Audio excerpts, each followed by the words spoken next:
I don't settle lawsuits, very rare. Because once you settle lawsuits, everybody sues you. Very simple. It's like business. I teach it. I don't settle lawsuits. He doesn't settle.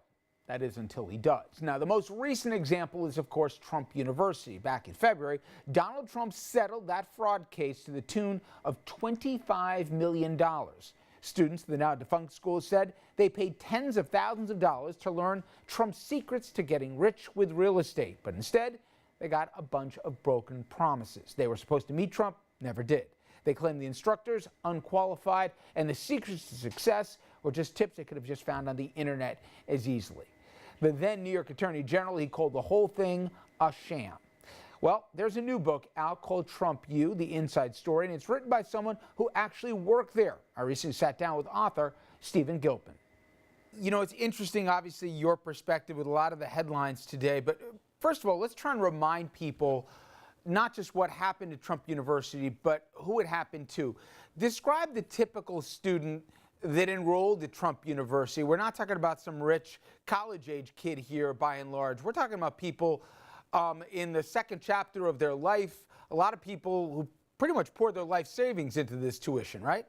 Absolutely. So the average student wasn't the college student, the 20, 30-year-olds. The average student was, 40, 50, 60 retirees in most cases who wanted to better themselves and make money in real estate. And a lot of these people, they put their life savings into this, right? They maxed out credit cards, et cetera. So a lot of them were upsold into a $30-some thousand package, $35,000 or greater package. They actually either maxed out their credit cards or raised their credit limits to get the package, or they actually took out and invested in their retirement. So could you imagine investing $35,000 on a credit card at 18-point-some% interest back then? That's ridiculous. That's insane.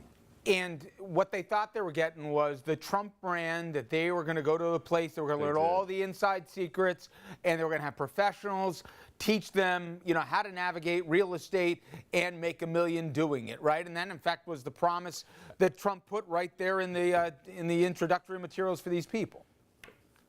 It was the ads in newspapers. Invest like Donald Trump. You could, too. Also be a multimillionaire, just like Donald Trump. But yeah, absolutely. What they did is all the ads on TV, YouTube, social media, they actually pushed hard. And it was a hard sales pitch to get the people at these classes and these retreats to upsell them into these, it was high-pressured sales, upsell them into these huge packages. They ranged from $9,000 to $30-some thousand, yeah.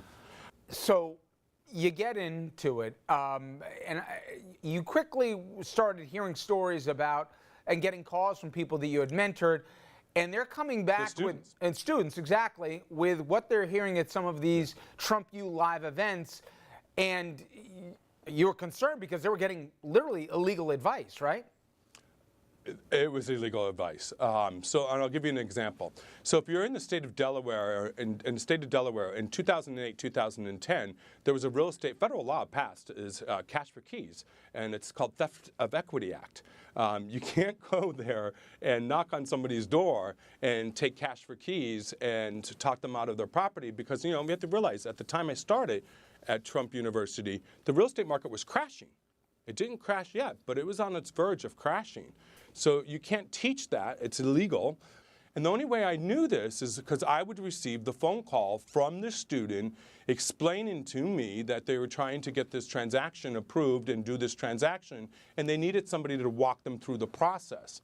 And I'd be like, wait a minute, where did you hear that from? You can't do that. That's illegal. What are you doing?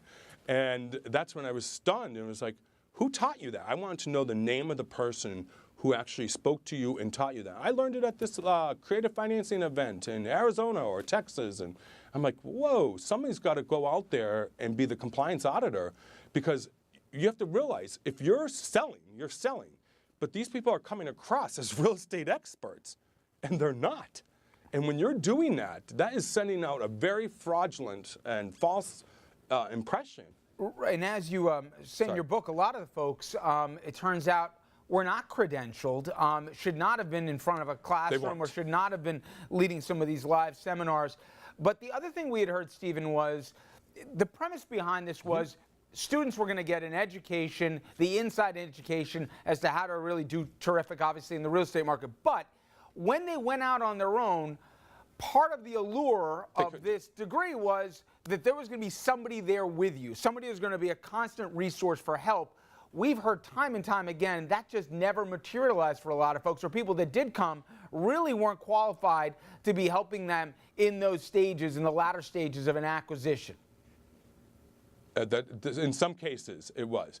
What they did is you had the hotline, so you got me on the other end of the phone line to walk you through the transaction if you were doing it on your own.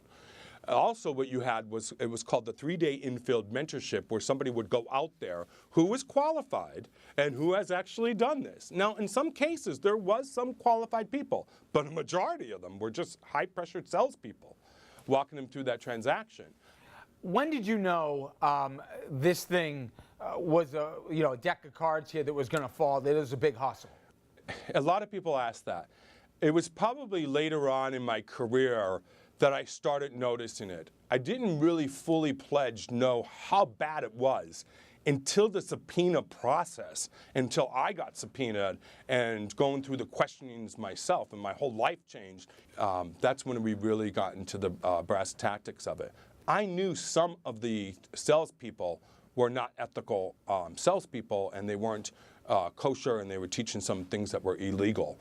That I did know during the beginning, and that's why I was going to the live events to report back on what was said. We also recorded every live event we've ever done, which I'm surprised that was never used.